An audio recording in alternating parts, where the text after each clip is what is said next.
আমার নাম শেফা। ঘটনাটি ঘটেছে আমার মা এবং আমার সাথে। আমাদের বাড়ি থেকে খালামণির বাড়িতে যেতে হলে একটা কবরস্থান পড়ে। বলতে গেলে আমাদের বাড়ি কাছাকাছি, আর কবরস্থানটা একদমই সামনে।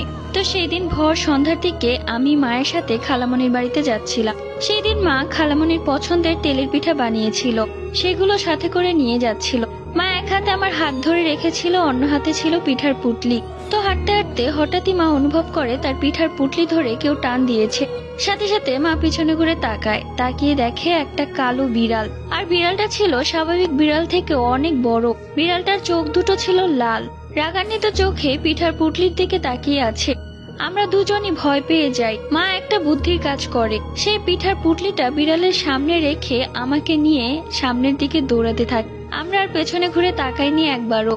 মা বুঝে গিয়েছিল সেটা কোনো বিড়াল ছিল না। এরকম আরো ঘটনা আছে, তোমরা কমেন্ট করলে লিখে পাঠাবো।